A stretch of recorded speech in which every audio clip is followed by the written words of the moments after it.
so it can get quite expensive when you travel for a few days. So this particular Airbnb, it's like 80 or 85 bucks a night, plus the fees. So it's inexpensive, and it seems like it's going to be an adventure for the kids and my wife and I.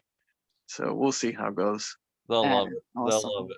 Hey, Wendy, I've even got a name for your new venture. What's that? Away in a Manger. That's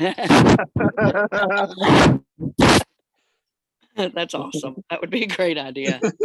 Hey, Brian Maddox is on here. And Brian, I see that you're muted and your camera's off, so I'm not going to ask you to uncamera, but I would like for you to unmute.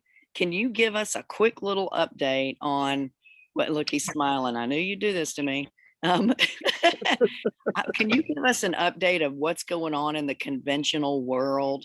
Fannie Mae's pretty much changed their mind on second home and investor loans. And I saw this morning that you posted that you can lend in California. Welcome to Crazy Land. Yeah, I got to learn a lot about California because I know it's a lot different. I have no idea about it. It is. I'm just thinking, what in the heck is this guy thinking? But anyway, so can you give us a little update of what's going on in your world? We haven't had one in a while. Yeah, Friday morning, it's the end of the week, and I've just been so worn out that it's been challenging to make it on. So, but the FHFA, which is the governing body that oversees Fannie and Freddie, since they're in conservatorship, came out about a month ago and said that they will only purchase 7% of mortgages from mortgage companies that are investor or investment homes or second homes. So of all the mortgages we sell, only 7% can be investment homes or second homes. We were doing 10%. So we had to cut out 3% of our production somehow. And there's a lot of mortgage companies that were doing 20, 25, 30% of those types of mortgages. And they had to cut because there's no place to sell them. So for a short period of time, we actually ceased doing refinances of investment homes and second homes. We actually just started doing those again on Tuesday because we found a bank that will buy our excess. We found an investor that will buy our excess overlay. But the whole industry has had to deal with this. And the only way you slow down is you limit, right? You can either limit your product availability or you make yourself unappealing. And so there are some banks out there that are charging 5 or 6 points on investment homes to try to slow down. And so when I do a rate quote, I unapologetically say, here's my rate and here's the fees. And I've given a quote out a month ago to a client that would have been about at 3,875 on a refinance. And then before they cut off the refinances, I requoted them 3 days later after the news broke, and he was going to be at 475 with 2 points. So it was a crazy difference in the rate. And I think everybody is dealing with this differently. So, there's some news that this might get pulled back because Mark Calabria, who's the head of FHFA, who is a Trump appointed person, may not be there for much longer. But it's just something you've got to keep an eye on because this is going to be continually changing, and who knows what's going to happen. But it's definitely affected the cost of funds, and we're just dealing with it. So we did find a new partner. Hopefully we'll see some new kind of brokered products, and hopefully we'll see some new avenues to place these funds. But I kind of told you, Wendy, that we stopped and that, things have changed, but there are some other, and I forget what you call them, what kind of companies you call them, but there are other types of funding companies out there that will do investment homes. I used to call them quasi hard money lenders, but now I just call them stupid money. Stupid money. Okay. I know I heard you yesterday on Facebook call them something. I was like, I can't remember what she called them. So there are sources out there. It's more difficult for investors. So the cost of funds went up. No doubt. It sure did. So tell me what you think about the just regular conventional. I know you're probably seeing refinances slow down at this point. And then, sorry about the dogs, y'all. Obviously I'm outside. So I know you're seeing that slow down a little bit. What are you seeing? Because I know your company does a lot of research on numbers and Yeah. forecasting what's happening. Give us a little bit on that. Yeah, so rates have ticked up. Now it's funny because, you know, during the very, very best days, we could do a 30-year fixed rate at 2.5. That was my best rate that I could do. And I only had that on the table for about 5 business days out of the last year. So that wasn't often, but 2.75 was pretty average, sometimes a little lower, sometimes a little higher. Right now we're at about 3 1/8 as average. Last couple of weeks it had ticked up to just over 3 1/4. You know, a lot of people were at 3.375, and it felt really high because it's uncomfortable how much higher that was than our average had been for almost a year. We think that because of the way the government reports inflation, they use a 12-month rolling average. And while inflation is not drastically going up on the CPI, which the core inflationary numbers, that inflation isn't really going up. But if you think about a year ago, the market was shut down. So we had negative numbers being reported like minus 0.6 and minus 0.4. And those negatives are being replaced on a 12-month rolling average with a positive 0.1 or a 0.2, which isn't high inflation. But when you're taking out a minus 0.6, that's a big swing. So it looks like inflation is rearing its head. And that's what spooked the market. And really, that's the driver of mortgage rates going up. So we think that that will continue to happen through the summer because that's when the negative numbers are falling off. But come fall and winter, we'll be replacing zeros and ones or 0.1s with new zeros and 0.1s. So it won't appear that there's inflation. So we think rates will average about 3.75 by the end of the summer and then start to fall back down. And there'll be a probably a new wave of low interest rates. I don't know that we'll get as low as last year. But I've heard one of the federal chairmans or one of the Fed speakers say that this inflationary data should be temporary. They're saying the economy looks like it's pumping, but it's probably not going to last that long. And so we're anticipating that we'll see another pullback on rates for the winter and spring of next year. And we'll be, you know, kind of ramping back up the busy time. So right now I'm still doing refinances every week, but a lot of times I'm taking people from 4 to 3.875 doing a cash out and tapping equity because homes have still skyrocketed in value over the last few years. And if you've got any debt that's at 5, 6, 10, 12%, it's a great time still to do a financial reset. So the low hanging fruit's not there. Everybody should have, you know, been qualified to refinance and would have saved money over the summer and fall last year. Now, not everybody should qualify, but I want to say that there's something like $2 trillion in consumer debt out there. It's the highest level it's ever been. And there's more equity in homes than there's ever been also. So there's still a way for people to take advantage. It's just more educational talks. And then, you know, you look at the market and you can't find any houses, right? I heard last week, I think I heard you say 18 days of inventory or something like that. Don Harris can answer to that a little bit better on what the inventory is, but yeah, it's ridiculous low. And everybody's bidding over. And due diligence, I'm seeing 5,000 to 10,000 due diligence checks being written right now. It is insane what this market looks like to go buy a house. Yeah. So we're not talking about days anymore. We're talking about, if you remember how scarce toilet paper was last year, that's how we describe it. That's a great analogy, man. Because yeah, wow. It's true. It's absolutely gotten crazy. So let me ask you this. On the conventional side, when you're underwriting a loan, whether it's a refinance or a purchase, how are the lenders looking at a borrower if they put their house in forbearance for a while during the COVID issues? Are they taking that kind of thing into account?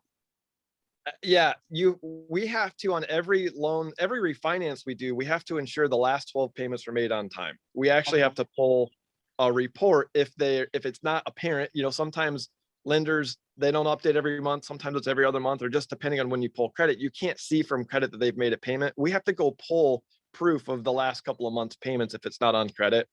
And if you did go into forbearance, you have to have exited forbearance and made 3 payments on time, regularly scheduled, before you're eligible for a refi. When you're looking to do a purchase, most people are going to sell that home that was in forbearance, and you can do a sale right before you buy. And as long as you've paid in full that forbearance, you're eligible for a new mortgage. So if you're buying a house and selling the house that had forbearance, you're going to get caught up. You're going to be fine. So it doesn't impact buyers for the most part, but it did severely limit those who took forbearance and wanted to do a refinance to take advantage of the lower rates. The other biggest change in guidelines has been for self-employed borrowers. Guidelines have changed about every other month, all last year for self-employed. Right now, we need 2-year average plus a P&L for year-to-date income. I'm getting ready to take my boy to school, so he's going to join us in the car. Awesome. But they're looking at year-to-date income on a P&L. They want 3 months bank statements to support the P&L. And it's a beast to get self-employed borrowers to get, qualified right now. It's a lot of extra work. So I recommend longer rate locks because, a lot of people aren't used to doing a P&L for the last year-to-date. Okay. And if they didn't file 2020 returns yet, I need a year-to-date P&L for 2020 and a P&L for this year. And I may need to see a bunch of bank statements for last year because Fannie doesn't want to just take your word that this is what you made. So it's gotten more difficult for self-employed. And we've seen Fannie Mae, when you have kind of higher debt to income or you have lower credit scores, Fannie Mae is pushing those out. They are getting more strict on what they're approving. They're wanting FHA to take more of that riskier profile, which is hard in this market because FHA offers are not accepted as often as conventional. So it does hurt borrowers' ability to purchase houses. That's crazy. We've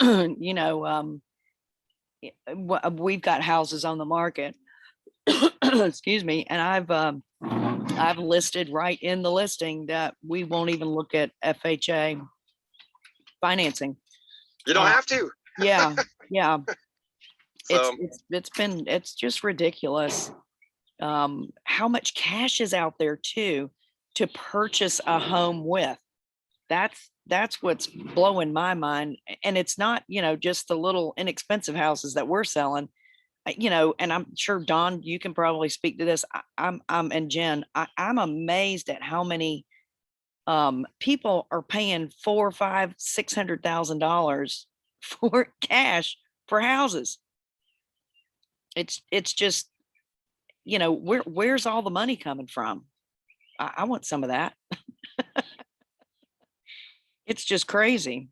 Absolutely crazy. Okay. So, Derek Long, I know he knows he's supposed to be here because I spoke with him yesterday for sure, but not sure what's going on there. Anybody on here, did you get to watch anything on QuestCon last week? If you did, I sure would love to hear a share or a takeaway from what you learned on that self-directed IRA. I saw Sue Jensen nod her head. I saw Ken and Ginger. Anybody who was on it, if you'll please unmute yourself and share a takeaway with us. Don't everybody jump out at once. I see Ken getting Ginger to do it and Ginger telling Ken. Sue, how about you?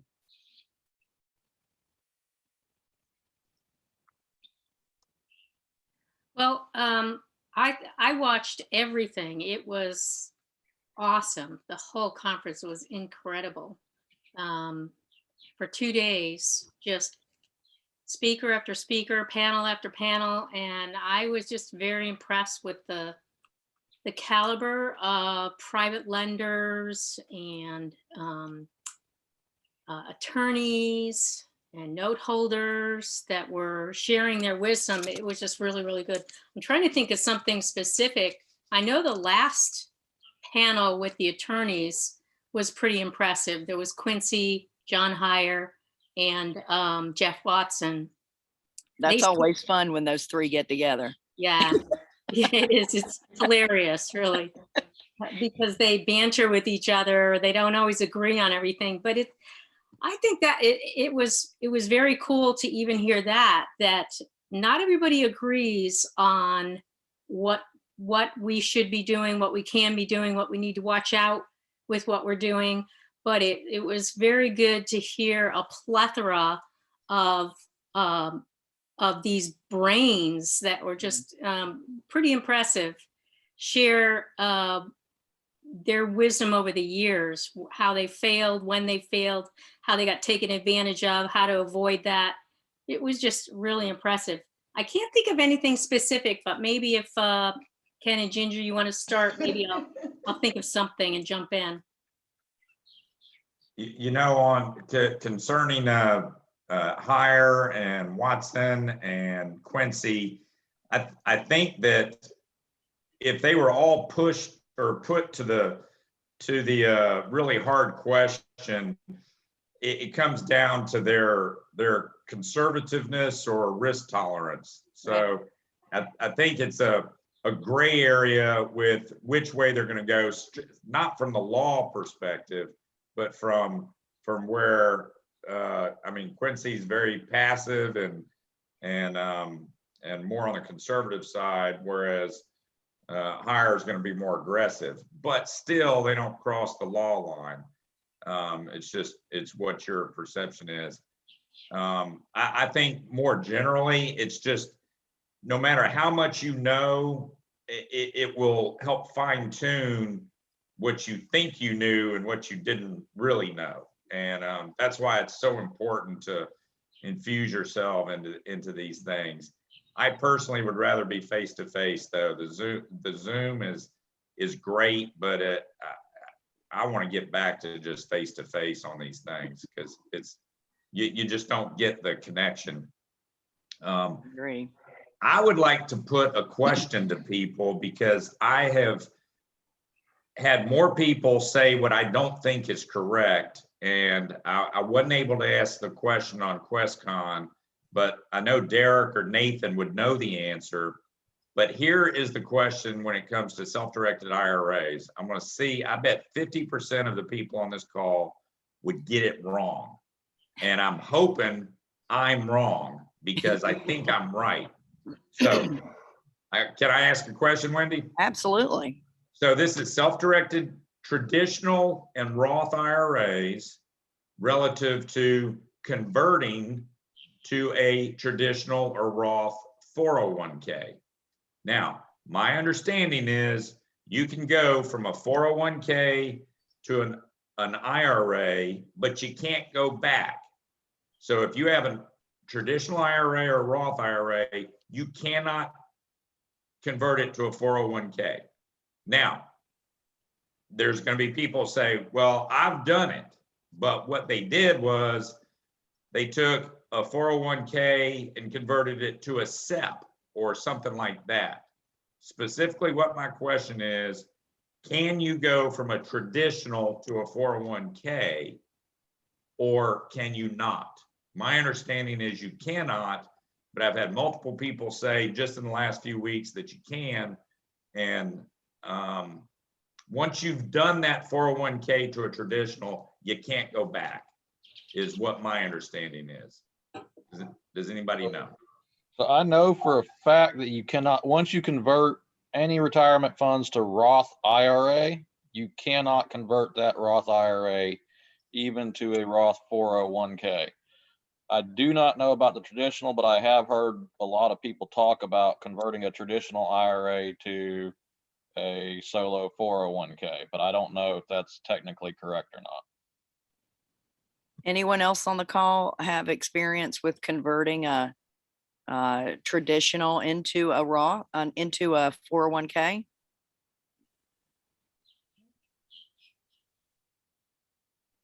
I'm not seeing any. Go ahead.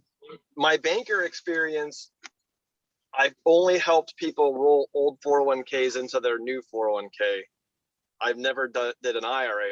Just because I never did it doesn't mean it can't be done. But was 17 years in retail banking, so I never did that. It's a good question. We'll find out the answer to that. I'm trying to think of why you would not be able to do that. I know that it just seems like the rules in a 401 or a SEP are a little bit better than what you're going to deal with in an IRA. You're a little more protected in a 401 than you are a traditional IRA.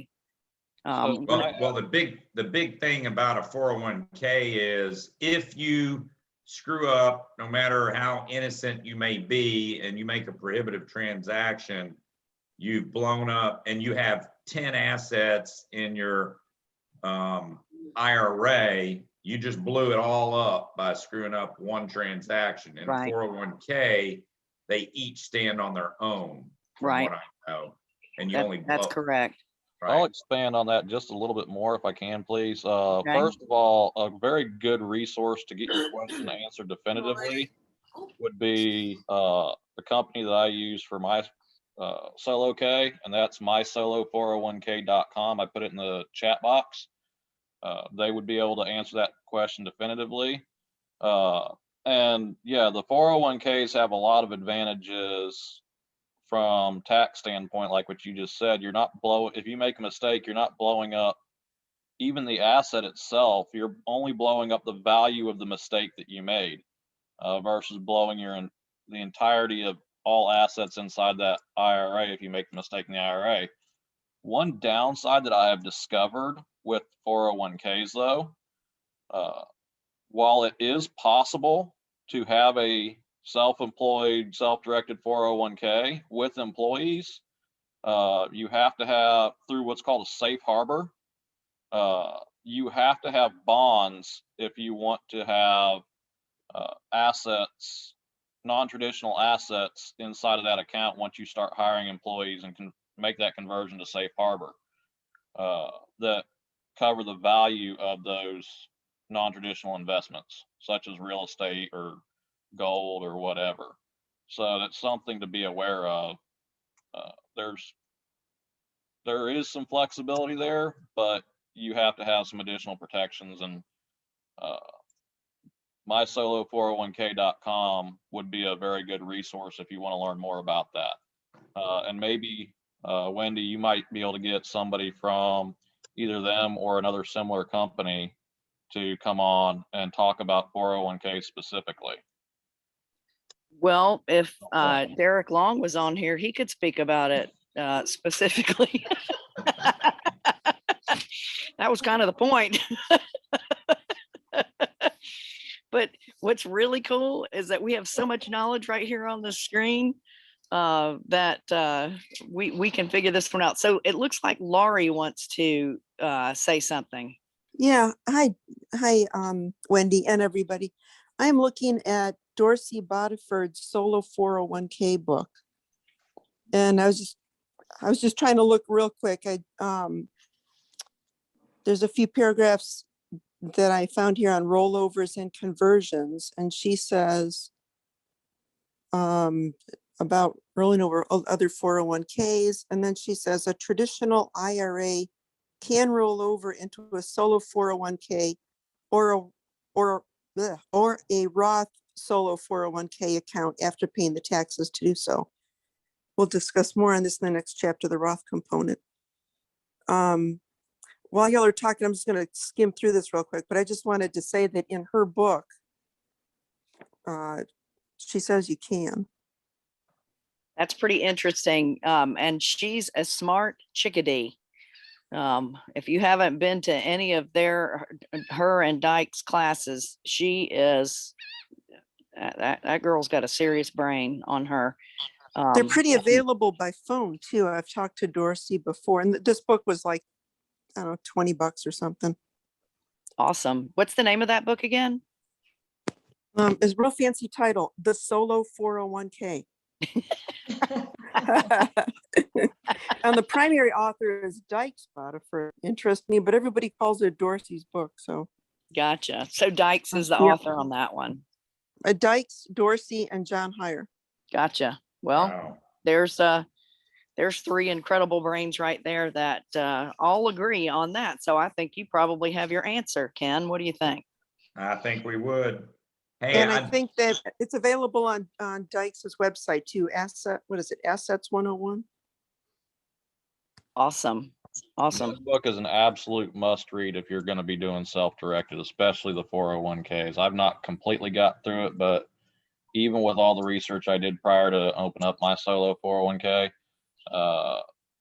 I still did not find some information that was very important for me to know that is contained inside of that book. Awesome. Awesome. Sue, did you want to say something? Yeah, I was just thinking about what was the point. It's a little different than what we just talked about, but the point that impressed me during the conference, or my big takeaway, was the golden rule of private money investing is I've got the gold, I make the rules. So the lender should always make the rules and make the terms in the deal. And I've not always done that with my private lending. You know, when someone presents to me something that looks good and I go through everything, I use their attorney sometimes. And all the private lenders that were on the panel said, don't ever do that. You make the rules. So that's something that I'll change in how I do my business. I think that is a really, really good point, except for, of course, when you're lending to me. It's even easier when I lend to you. Because it is a really good point, because you have to lend money. If you're lending money out of your self-directed IRA, or whether it's cash, whatever it is you're doing, you need to understand what rate works for you and what kind of return you want on your money. And that has to do not only with the interest rate that you're receiving, or if you're getting points on any points that you're receiving, but the term, the length of the loan is important. And one thing I'll say is, you know, we've been lending money for 20 years, and I've always been short term. I think the longest loan we've ever done on purpose, where we actually set the terms up in front, is 18 months. And that was for a commercial deal. But most of our loans are 6 to 12 months. The majority of them are 6 months. And there's a real reason that we do that.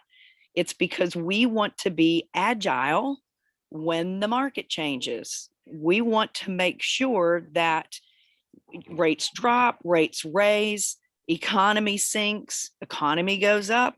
It's constantly changing. So we want to be able to make sure that we can change whatever it is we're offering really quickly on the fly, by being able to have those short-term loans.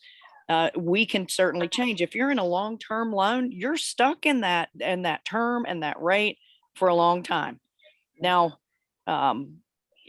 sometimes it can be good if you're doing a long-term loan and you've charged a lot of interest, a real high interest, you're getting a lot of points, and all of a sudden everything drops. Your borrower is still in that high interest rate. But the thing that you're having to be concerned about is if your borrower has the ability to refinance and get a lower rate, they're going to do it. They'd be foolish not to. So how long are you really going to be able to get that higher kind of interest rate? So really, if you're the lender, you have the ability to make all the rules you want to on that note, and you need to protect yourself. And keep in mind that you're not being selfish when you protect yourself, because when you protect yourself, you are also protecting your borrower. It works on both sides of that fence. So just keep that in mind. That was a great point, Sue. One other point that I just thought of was the importance of doing really good due diligence. Everybody spoke about that, and everybody that spoke about it was stressing it because they've gotten ripped off. They've gotten burnt somewhere by lending money.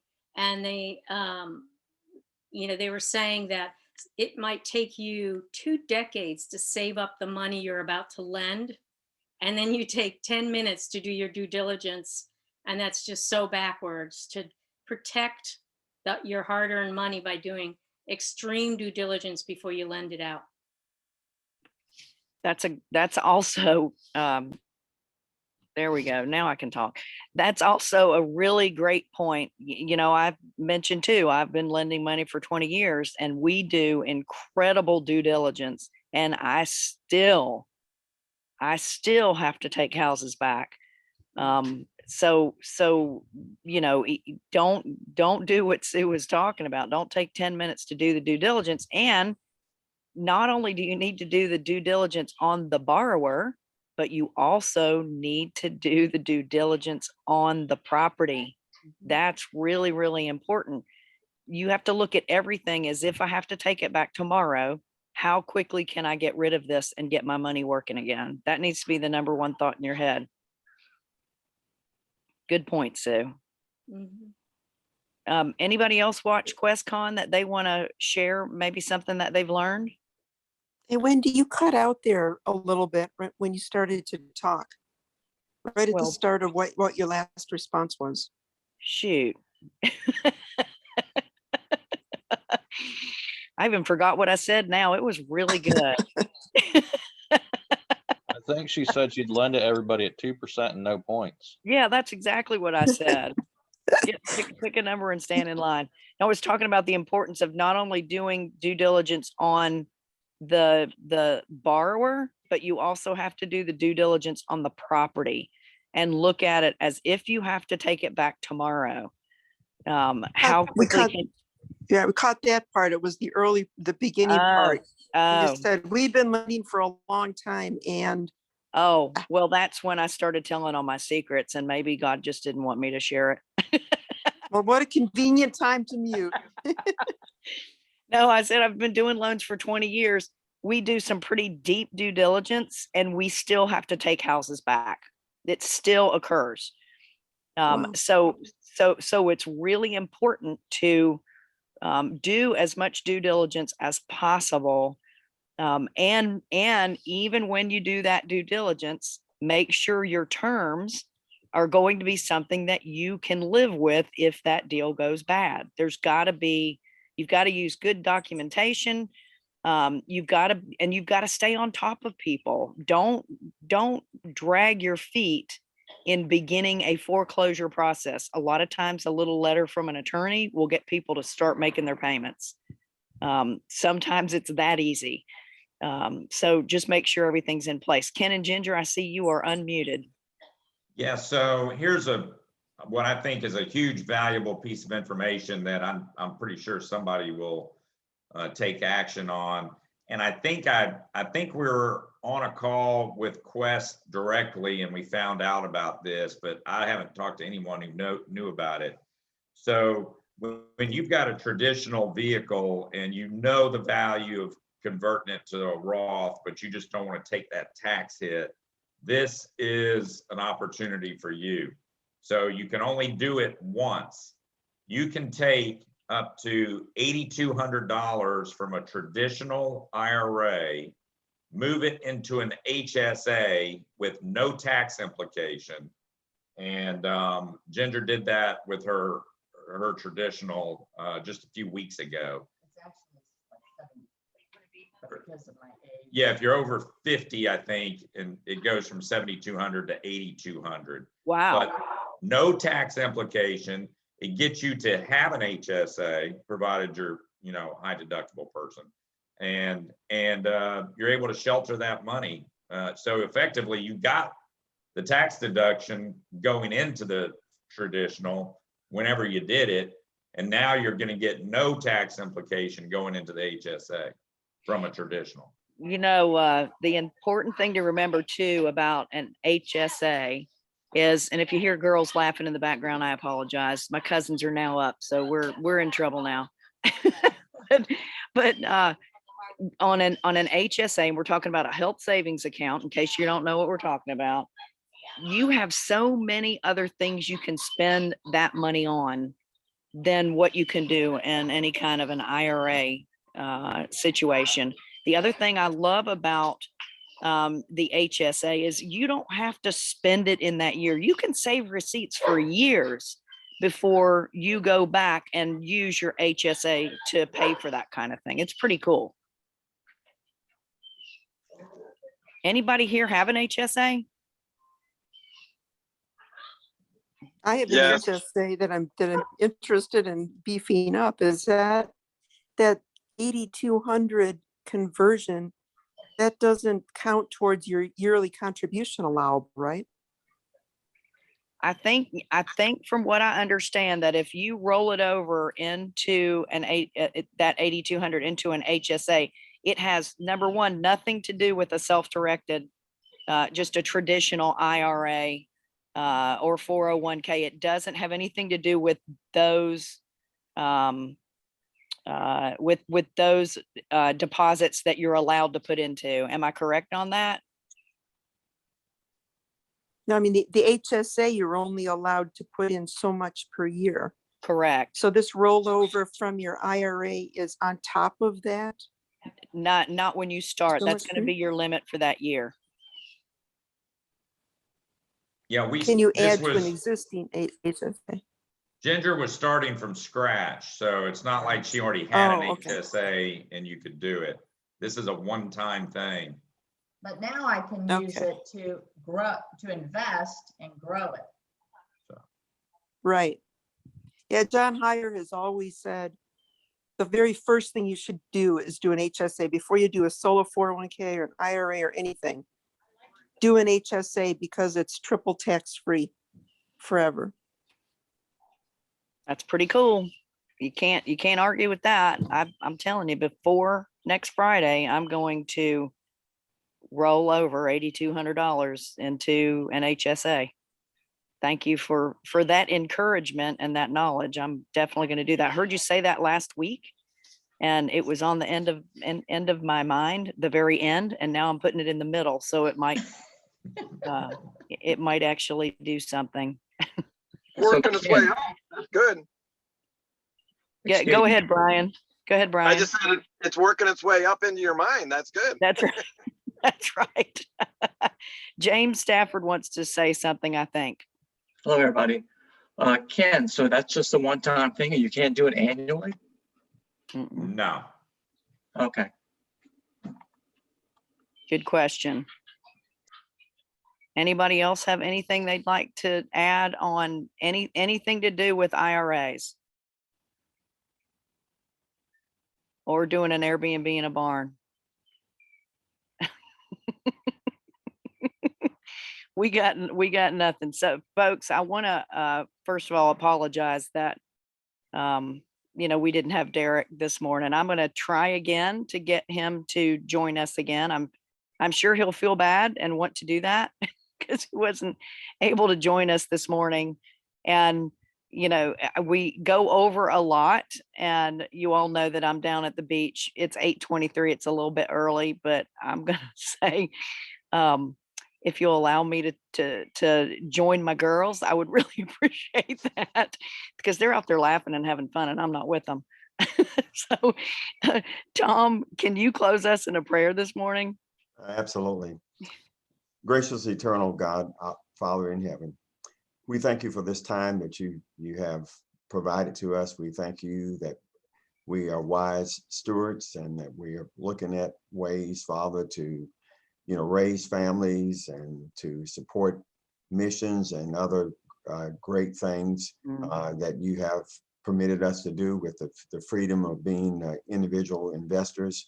We pray, Father, that we all will realize that we have you with us always, that you will never leave us or desert us. And Father, having that confidence in you, we should be able to go and say things boldly and do bold things in your name. And so, Father, we just pray that you will lift us all up and keep us. In Jesus' name, amen. Amen. Y'all, I want to thank you for another great day. I love it that anytime we do have an issue with our speaker, that we got so much brain power in the room. It's amazing. So what I'd like to do is, there's some of my girls right there. Everybody say hey. Say hello. See? They're starting out early is what they're hollering. So yeah. Oh, see, that's what I deal with. She said the sun's out, so is the moon, and she was going to drop her drawers for you, but she won't really do that. That's my background, and I'm sorry. Y'all have a great, great week, and we will see you next week. Thank you so much for everything. I love y'all. God bless. Bye.